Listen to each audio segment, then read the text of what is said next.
Prezados amigos, muito boa noite. Que a paz de Jesus esteja conosco agora e sempre. Nós estamos aqui substituindo um colega, o Jorge Pio, que estava encarregado deste tema. E é um tema interessante e resolvemos mantê-lo para as nossas reflexões. A fisiologia das paixões. Então, quando a gente fala de paixão, nós sempre nos percebemos algo muito intenso, não é?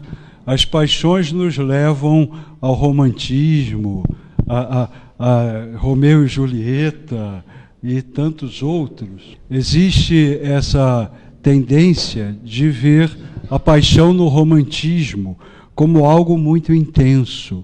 Tudo em que envolve as paixões estão ligadas a um ritmo muito intenso. E os Espíritos, na codificação, no Livro dos Espíritos, nos falaram algumas coisas acerca das paixões. Tá, então, esse é o nosso tema de hoje. Paixão, vamos ver a etimologia da palavra, qual a origem da palavra. Segundo o dicionário etimológico da língua portuguesa, a paixão vem do latim passione, é ato de suportar, de sofrer. Ele refere aí, por exemplo, à paixão do Cristo, afecção da alma, paixão, acidente, perturbação na natureza. Tá? E ele refere que a primeira citação ocorreu em português na forma de paixão. Era assim que se escrevia no século XIII. Tá? Isso a gente tem uma ideia da origem da palavra paixão. No Livro dos Espíritos, na parte terceira das leis morais, Kardec pergunta: será substancialmente mau o princípio originário das paixões, embora esteja na natureza? Então, a primeira coisa que se reconhece é que as paixões fazem parte da natureza. Tá? Aí os Espíritos respondem que não é mau. A paixão está no excesso, acrescentado na vontade, visto que o princípio que lhe dá origem foi posto no homem para o bem, tanto que as paixões podem levá-lo à realização de grandes coisas. É o abuso que se faz delas que causa o mal. Então, quando você tem uma meta, tem um ideal, quando você tem um sonho, quando você tem um objetivo que você almeja com muita garra, isto é uma paixão. É uma paixão positiva, é algo que você vai sendo incendiado por ela, não é mesmo? A paixão, no sentido romântico do termo, alguns estudiosos definem como um estado alterado de consciência. Quer dizer, ninguém pode viver num estado de paixão permanentemente. Isso é impossível. Se alguém conseguisse, ia pegar fogo. Tá? Porque a paixão vem do elemento fogo. Os americanos que adoram estatísticas, não sei como é que eles calcularam, eles descobriram que a paixão dura 2 anos e 8 meses. Eu não sei, não me perguntem como, mas eles dizem que a paixão dura 2 anos e 8 meses. E por que é um estado alterado? Porque o sujeito fica envolvido por uma ideia obsessiva, ele só vê o objeto da sua paixão, ele não vê mais nada ao seu redor. Ele fica com cara de bobo, meio teleguiado, não é mesmo? E não dá para viver assim. Tá? Mas a paixão tem esses outros aspectos, essas outras conotações de amor intenso a alguma coisa, a um ideal, a um objetivo, a uma causa. Então, ela existe no homem num sentido positivo. Entretanto, o excesso desse sentimento é que causa o desequilíbrio. Pode botar outro. 908. Como podemos determinar o limite onde as paixões deixam de ser boas para se tornarem mais? Kardec também cutucava os espíritos, não é? Nas suas perguntas, muito inteligente, porque eles dizem que as paixões podem ser boas. Então, Kardec quis saber qual é o limite, aonde há a separação da paixão no sentido negativo para a paixão no sentido positivo. E os espíritos respondem, entre outras coisas, as paixões são como um cavalo, só tem utilidade quando governado, e que se torna perigoso desde que passe a governar. Então, se você tem o cavalo domado, sob controle, ele vai na direção que você quer. Então, aí você tem a paixão positiva. Quando o cavalo se desgoverna, você passa a ser um joguete na mão dele. Você vai para onde ele te levar. Aí a paixão passa a ser negativa. Outro aspecto que eles falam, todas as paixões têm seu princípio num sentimento ou necessidade natural. Então, não é algo doentio, não é algo diferente. Faz parte da natureza humana. Tá? E, por último, toda paixão que aproxima a pessoa da natureza primitiva a afasta de sua natureza espiritual. Tá? O próximo. Uma das leis que regem o universo é a lei da evolução. A lei da evolução, ela alcança todos os seres do universo, desde os mais primitivos no reino mineral, passando pelo reino vegetal, pelo reino animal, com as espécies mais primitivas, e alcançando a espécie humana. Extrapola para os planetas, para os sóis, tudo no universo obedece a esta lei de evolução. Então nós, como espíritos, somos embalados por esta lei. Mesmo que nós queiramos não evoluir, o máximo que podemos fazer é teimosamente ficar empacados. Mas chega um dia, chega uma hora que as leis da vida sutilmente começam a nos empurrar. De início, a vida nos convida à evolução com coisas positivas, com convites amáveis. Mas se nos tornamos surdos a esses chamamentos, a vida vai densificando o seu convite. Até que chega uma hora que a vida nos dá uma paulada na cabeça, para você acordar. Olha o que você está fazendo da sua vida, qual é o objetivo da sua encarnação, para que você está aqui. Então vem a dor, vem a dificuldade, vem os problemas, como verdadeiros despertadores da alma. Tá?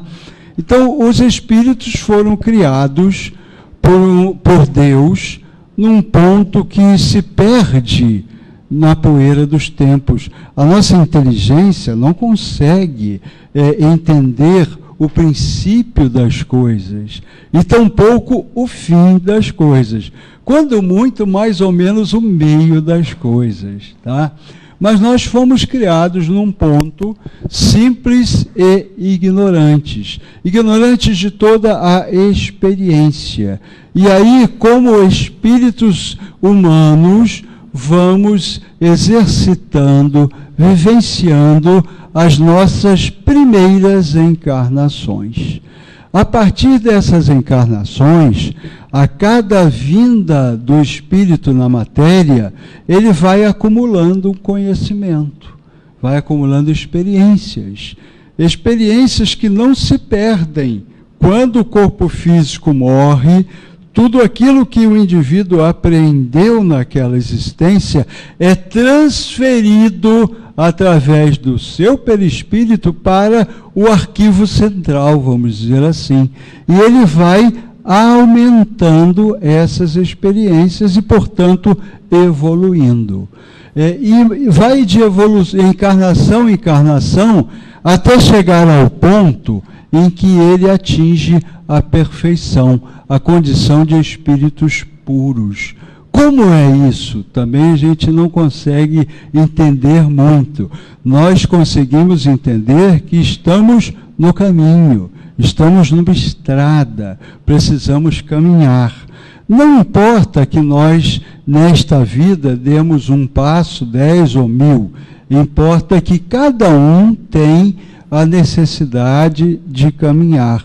Muitas vezes, nós nos preocupamos com a evolução do outro, sabe? É o nosso parente, é o nosso filho, é a nossa esposa, enfim, a gente se preocupa, puxa, ele não vem ao centro, puxa, ele não lê, sabe? A gente tem que cuidar cada um de si, porque muitas vezes a gente gasta a vida inteira prestando atenção e se preocupando com o outro, sem dar conta do único laboratório possível, que é a nossa própria individualidade.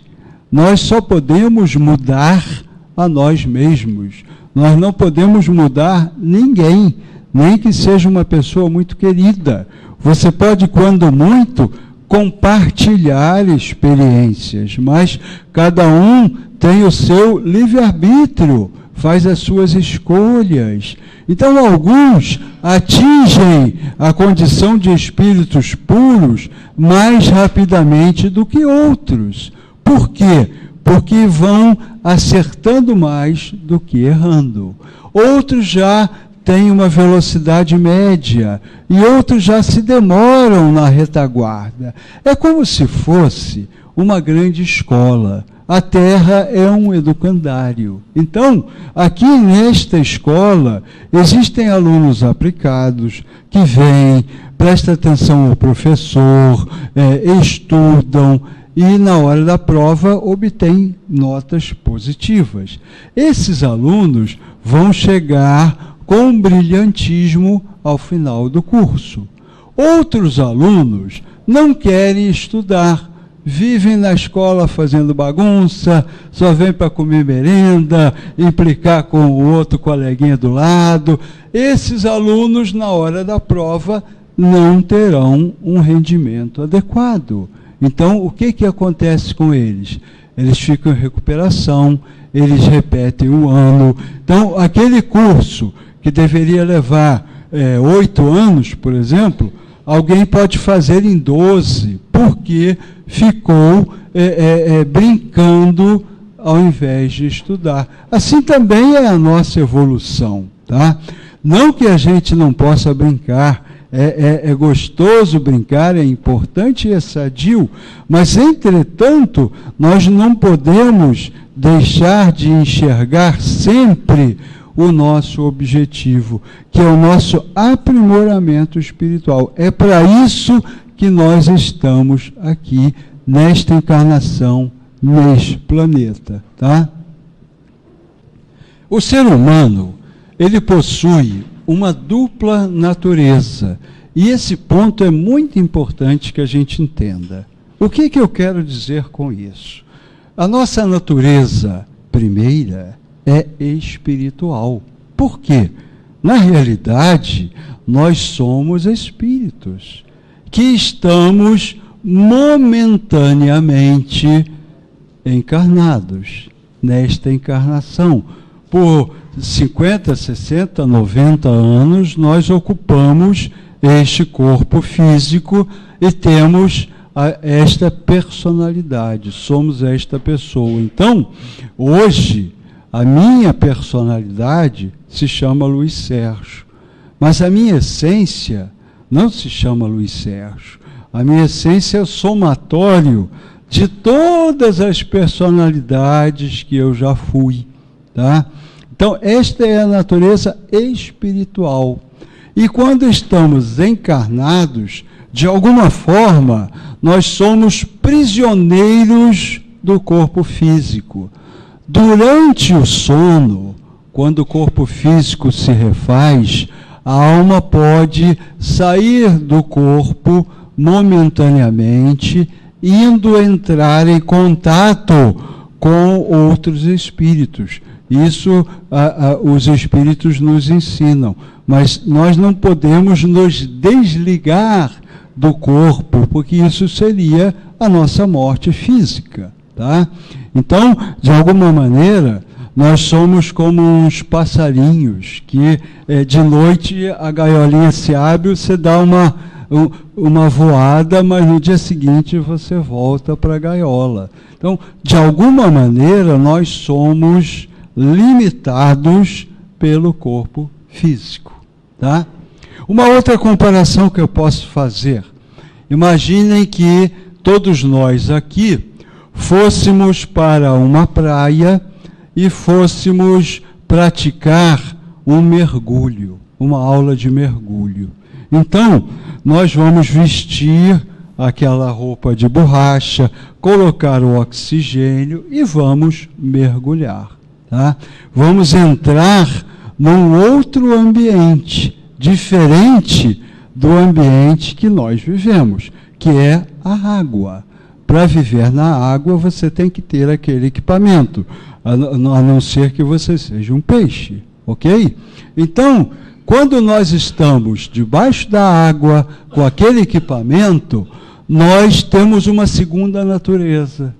Nós somos mergulhadores, mas antes de sermos mergulhadores, nós somos seres humanos cá em cima na superfície da Terra, tá? Então, quando estamos na superfície da Terra, temos uma mobilidade maior.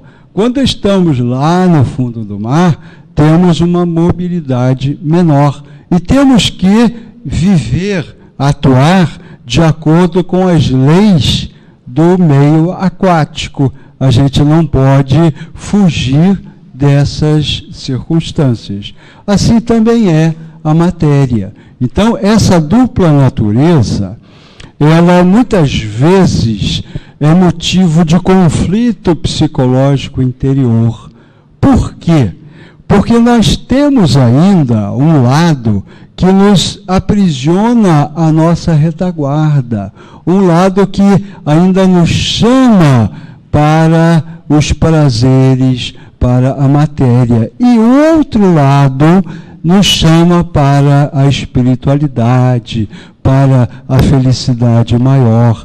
E isso dentro de cada um é um conflito. Mas veja só, conflito não significa coisa ruim, necessariamente.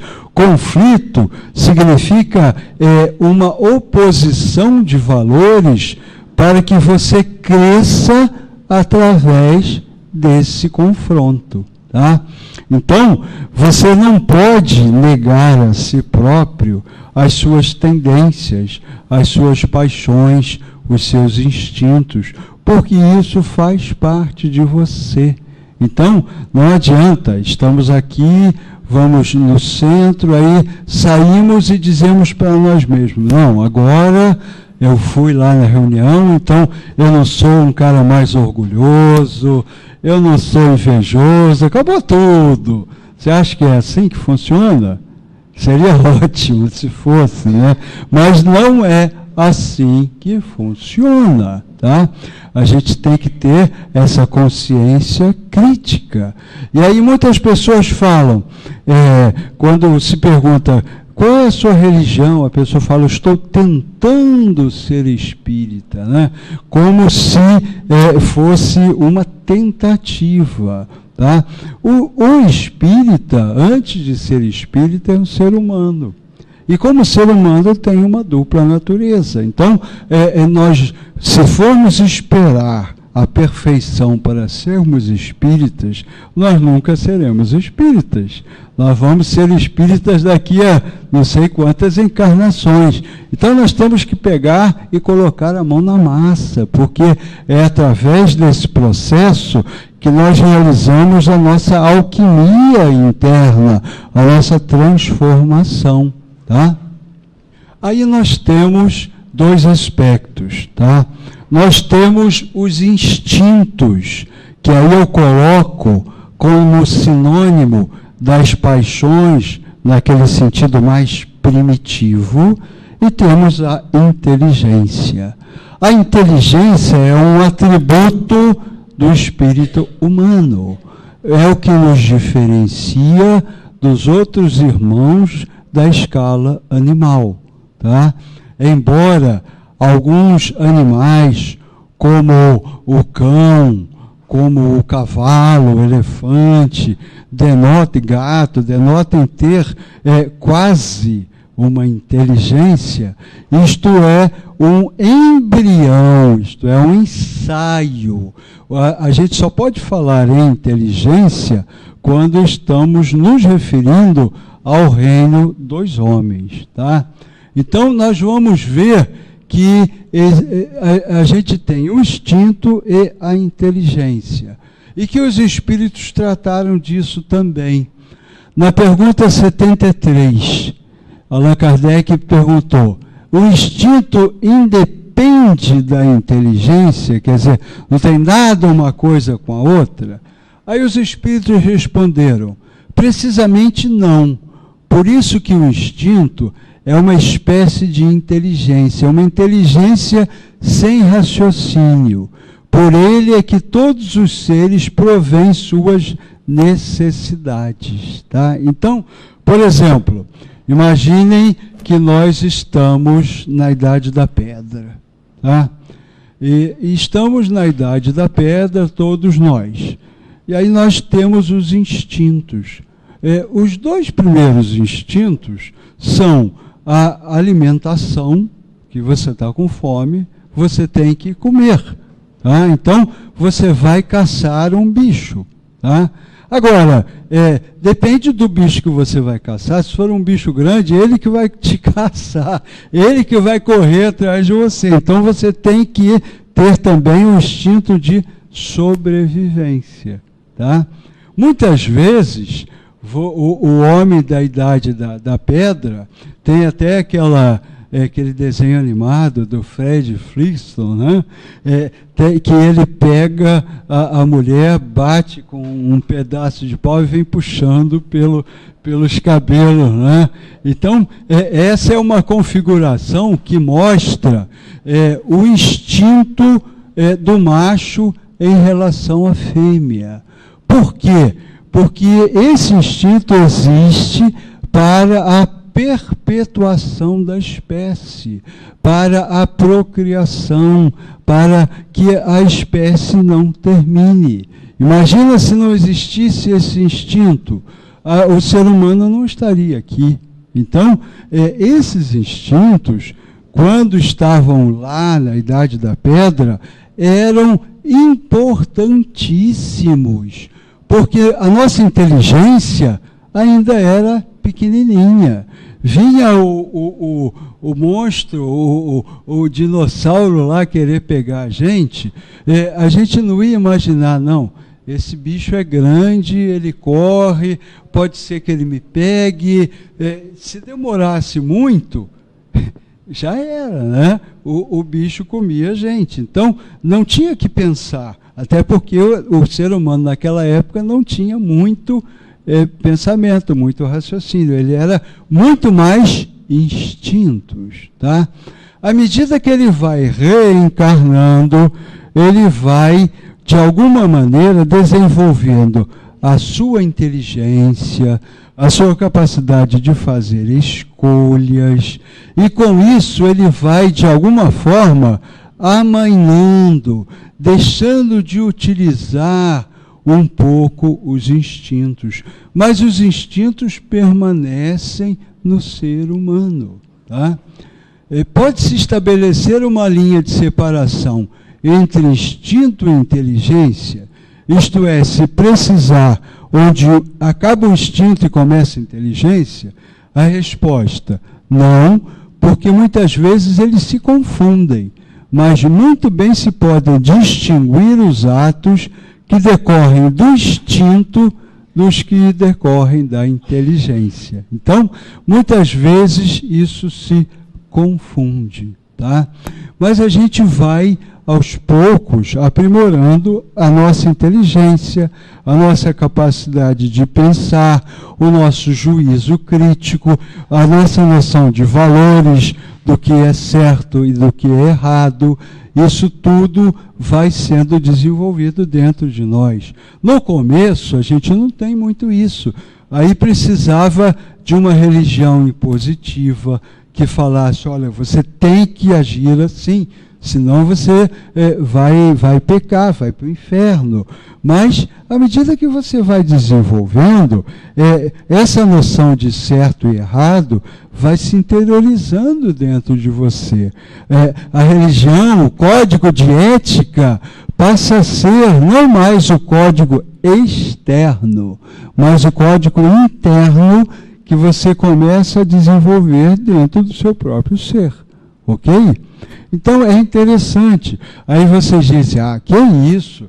Eu não tenho desses instintos, eu não sou um homem bruto. Quem sou eu? Imaginem, eu vou provar a vocês que todos somos ainda meio que da idade da pedra. Tá?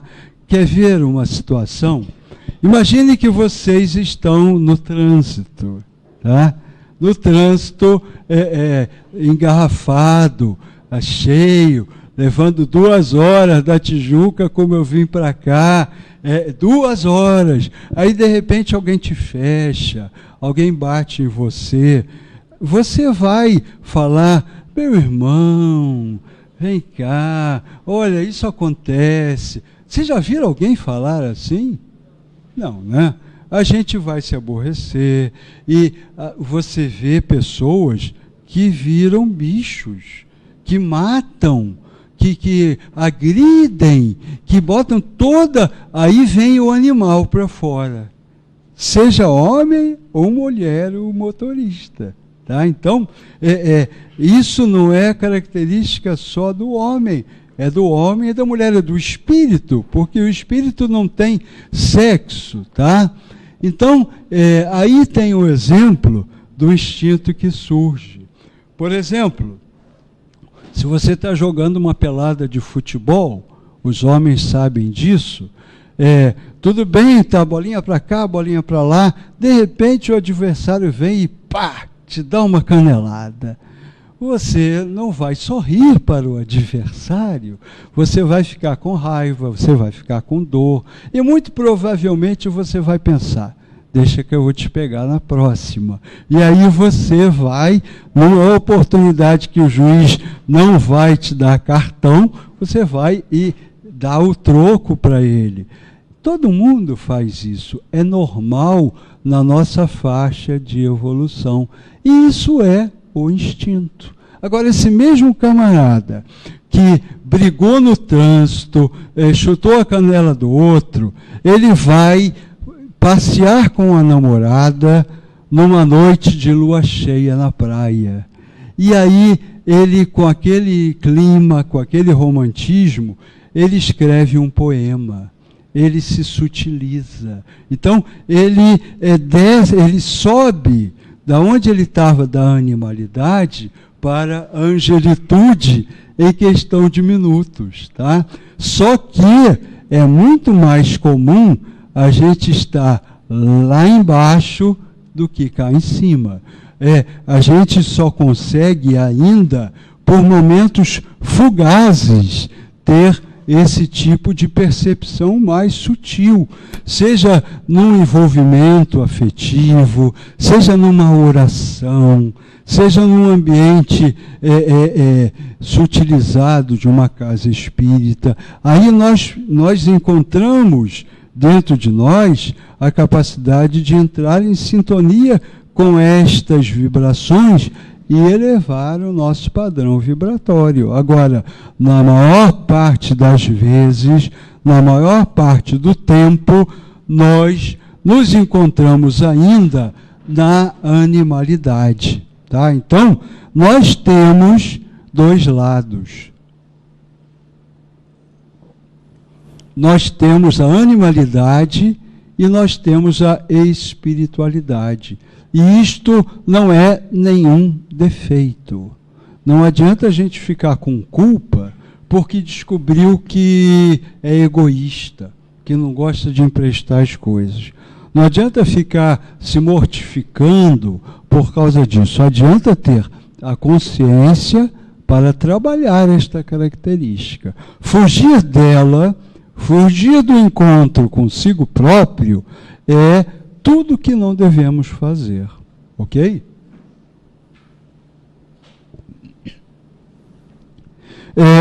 Esses instintos, eles vão sendo estratificados, vão sendo guardados no nosso corpo físico e vão sendo guardados nas nossas estruturas do sistema nervoso.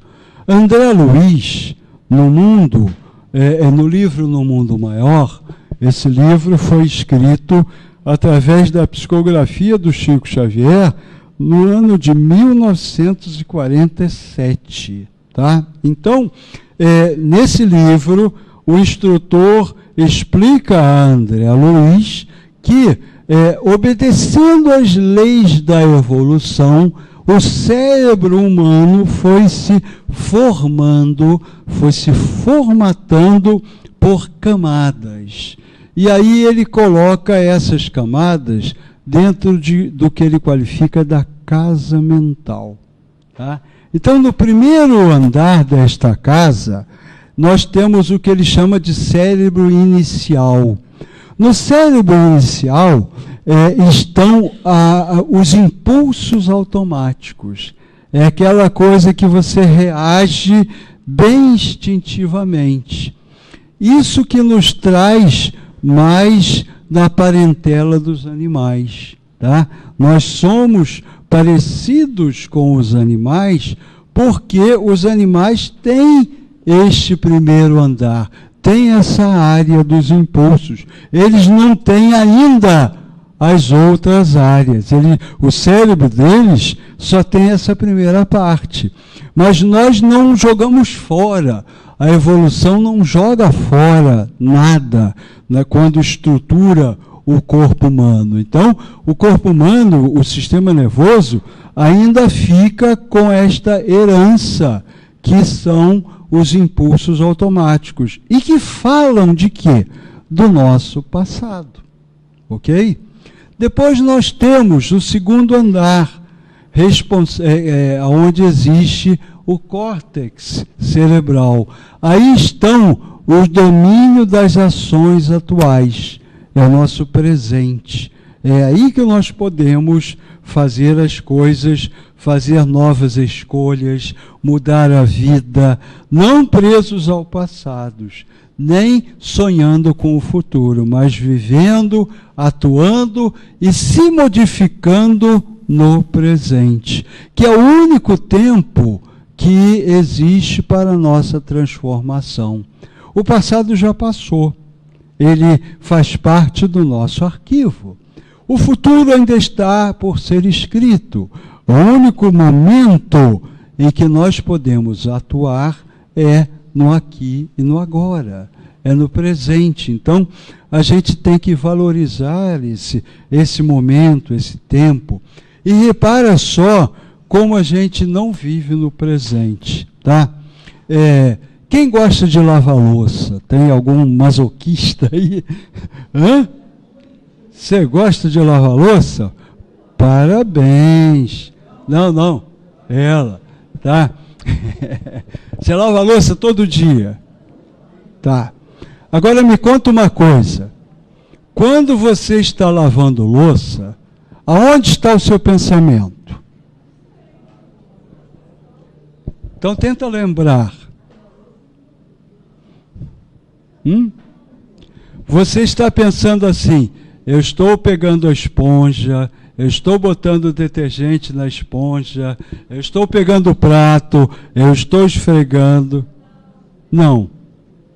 Então, quando você está lavando louça, você não está no momento presente. Concorda comigo? Você está pensando no futuro. Ou então você pode estar pensando no passado. Tá? A gente está sempre pensando ou para lá ou para cá. Não.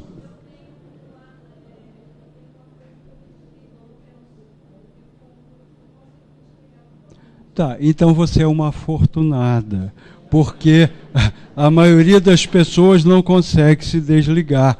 Existe até a técnica da meditação, que são exercícios que a pessoa faz para se desligar. Pois é, você sai.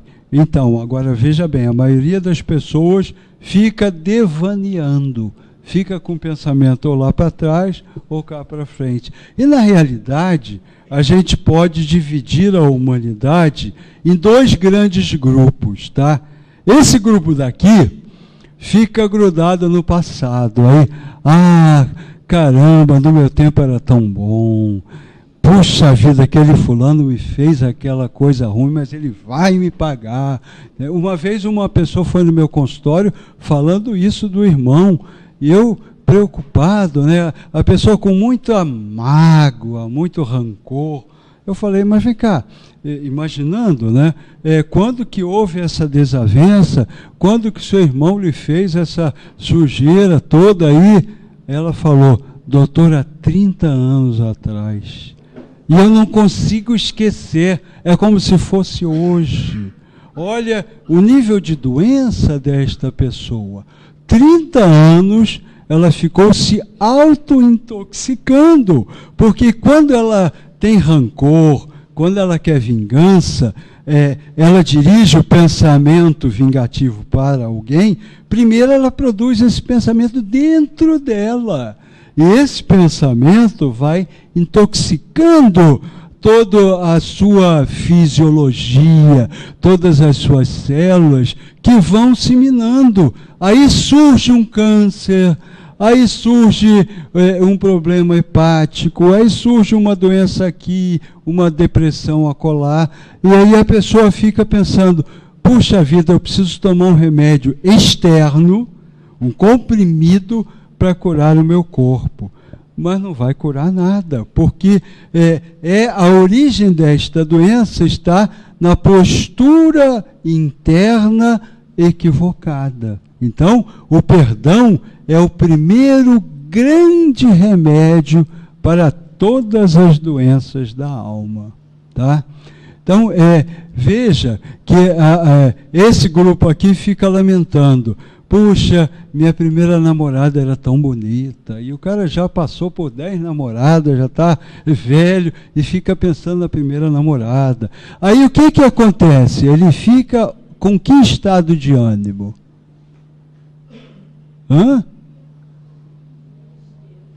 Tristeza, ele fica deprimido. Tá? Então, aqui a gente tem o grupo dos deprimidos. Tá? Aqui a gente tem o grupo do pessoal que fica pensando no futuro. E caramba, essa semana vence a prestação da casa, eu não tenho como pagar. Ai meu Deus, é segunda-feira e de repente o camarada está no sábado de manhã. Ele não vai arranjar o dinheiro, que ele não tem. Ele não vai assaltar um banco, que provavelmente o banco está fechado. Ele vai ter que defrontar-se com o problema na segunda-feira. Então, por que ele fica amofinado no sábado e no domingo? Sabe? Ele sofre por antecipação. Aí, essas pessoas, elas são classificadas no quadro de quê? De ansiedade. Tá? Então, a humanidade se divide em dois grupos. Aqui são os depressivos. Quem quiser mudar de lugar, pode mudar. Tudo bem. Você prefere ser ansioso? Os dois são péssimos, então fique no agora. Fique no agora. Porque se eu te perguntar, nesse momento, agora, nesse momento, existe algum problema perturbando você? Nesse momento, não. Aí vamos pegar esse momento e transferir para o minuto seguinte. Aí eu te pergunto, nesse momento, que estamos no minuto seguinte, tem algum problema te perturbando? Não. Aí vamos transferir para o outro minuto. E eu te pergunto, neste momento, tem algum problema? Aí já tem. Tá. Está se entregando, né? Está se entregando, olha só. Não, entenderam a situação? Se você conseguir manter a sua vida naquele minuto, você não tem problema nenhum. Você não tem problema nenhum. Agora, isso é muito maluco. Por quê? Porque a gente vive prisioneiro do corpo físico. E dentro da prisão do corpo físico, nós estamos prisioneiros do tempo. Então, vivemos dentro do conceito de um tempo linear, passado, presente e futuro. Mas isto é uma ilusão, porque ele só existe quando nós estamos encarnados. Quando você está desencarnado, ou se você consegue ficar só no aqui e agora, o tempo linear deixa de existir. Você está em conexão com a tua espiritualidade. Tá? Então, isso que os iniciados chamam de iluminação. Tá? Agora, para conseguir isso, não é para qualquer um. A gente tem que ralar, tem que trabalhar as nossas imperfeições, tem que ter o que a gente chama de atenção consciente, para quando a gente estiver indo para aquele padrão repetitivo de negatividade, acender uma luzinha, uma sirene lá dentro. Tom, olha. Aí você, fração de segundos antes de repetir o padrão negativo, você estanca, você para. Aí você consegue refrear. E esse treinamento vai fazendo com que você viva mais no aqui e agora. Tá? Hoje, a gente consegue... vocês podem perguntar, mas para que serve isso se eu não consigo? Né? Serve para quando a gente estiver muito chateado, quando a gente estiver com um problema muito sério, muito difícil, que quando a gente está com um problema, a mente não para de trabalhar, né? Mas se eu fizer isso, pode acontecer aquilo. Se eu fizer daquele jeito, pode acontecer outro. E vai. E 1000 entrelinhas, 1000 janelinhas, vai cansando a nossa mente. A gente não chega a lugar nenhum. Muitas vezes, a gente vai achar a solução, sabe como? Dormindo. Está com algum problema? Vá dormir. Vá dormir. Porque você pode acordar com a solução. Agora, fica pensando, fica encucando, você vai ficar neurótico, vai ter que tomar Floral, Rivotril e o problema continua lá. Entendeu? Então, a gente tem que ter esse tipo de percepção. Quando a gente estiver muito aflito, entra no agora. O agora é o não tempo. O agora é o eterno presente. Tá? Saia desta prisão que o condicionamento de um corpo físico faz a você. Ok? E o terceiro andar seria a casa das noções superiores, o futuro. Tá? A angelitude humana está aí, jaz aí, adormecida, à espera que o ser humano acesse estas regiões, ok? Mas já existe no homem, ainda existe no homem o animal e já existe o anjo. Percebem? Tá? Só que a gente está no meio da história. A gente ainda é um pouco animal e um pouquinho anjo. Outros são um pouco mais anjos e menos animais, mas nós estamos todos nesse barco. Por isso que estamos encarnados aqui. Só por isso, tá? Antes disso, esse livro foi escrito em 1947.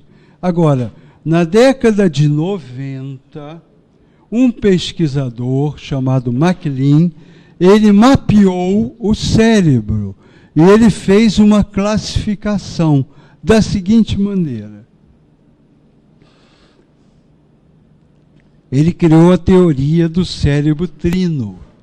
Então vejam, na década de 90, o que esse pesquisador descobriu? Que existe o primeiro nível, que é o mais antigo, localizado no tronco cerebral e controla os movimentos automáticos, os hábitos e os comportamentos condicionados, herdado dos répteis.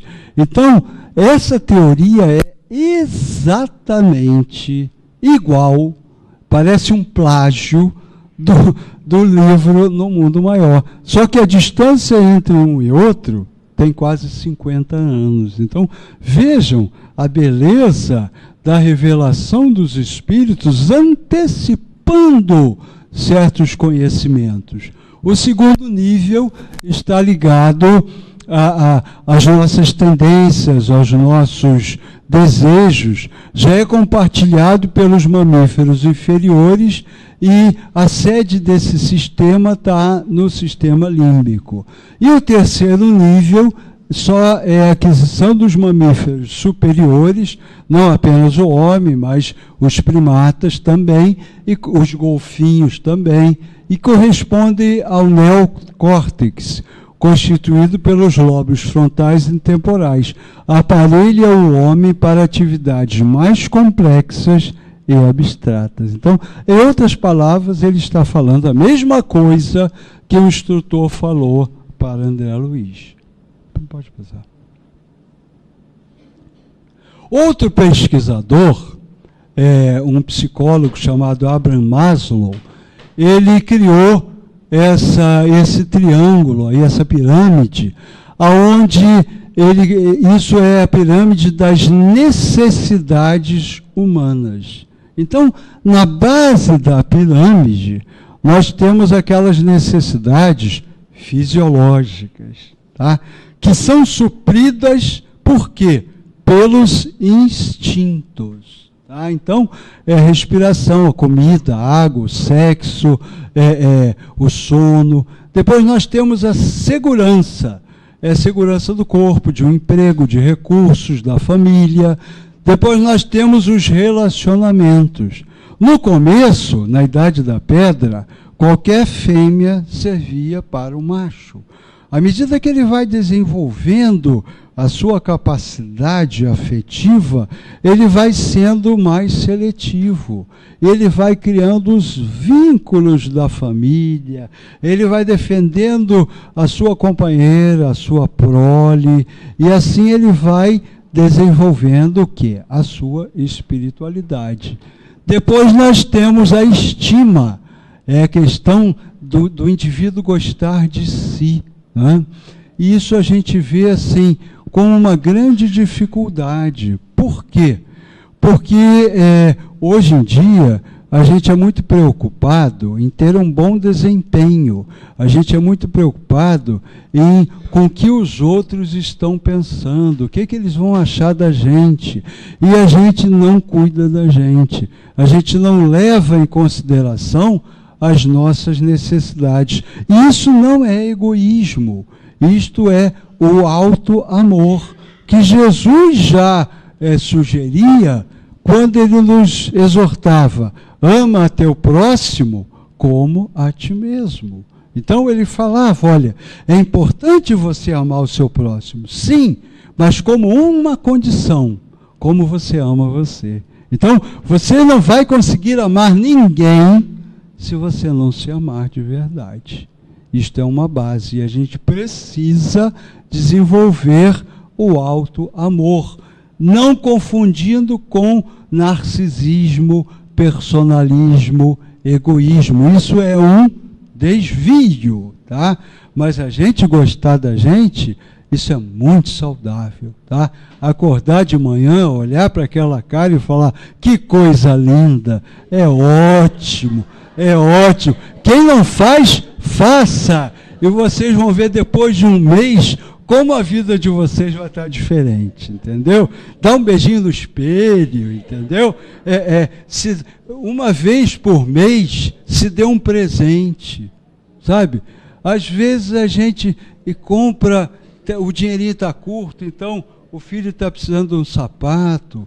Lógico, nós vamos dar o sapato para o filho. A mulher está com um vestido velho, lógico, a gente vai comprar um vestido velho. Mas, caramba, uma vez por mês, compra um troço para você. Entendeu? Não importa, pode ser uma besteira. Não importa. Aquilo é seu. Junta o dinheirinho e compra alguma coisa.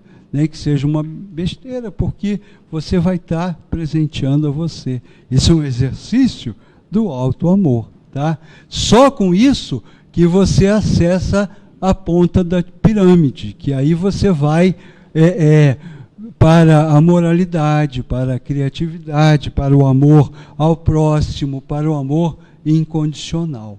Ok? Pode passar o próximo. E aí, para terminar, a gente precisa falar de um psicólogo que foi o Jung, que foi, dentro das figuras da psicologia, aquele espírito que mais se aproximou da realidade espiritual, porque ele estudou muito o misticismo, a yoga, a astrologia, todas essas vertentes do homem com o seu aspecto transcendental. E a teoria dele dizia o seguinte: nós estamos aqui e somos mais ou menos seres partidos. É como se a gente estivesse andando, matar um pedaço para cá, outro pedaço para lá, e que o processo de crescimento psicológico representaria a arrumação desses pedaços dentro de um todo coerente, que ele chama individuação. A palavra individuação quer dizer não dividido em dois. Tá? Então, ele dizia também que nós temos um lado que ele chamava de sombra, que é o nosso inconsciente, que a gente bota lá no bolso, não deixa ninguém ver e não quer olhar também. Tá? Tudo bem. Se não quer que os outros vejam, até faz uma representação, engana, mas não engane a si mesmo. Não engane a si mesmo, porque você estará perdendo o tempo da sua encarnação.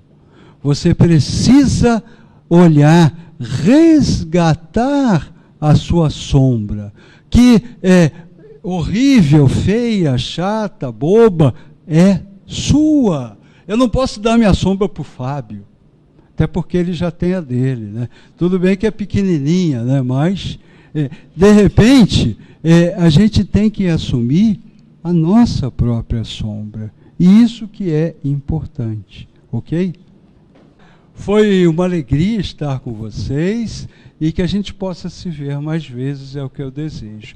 Muita paz a todos, tá? É nova luz, vem de Jesus.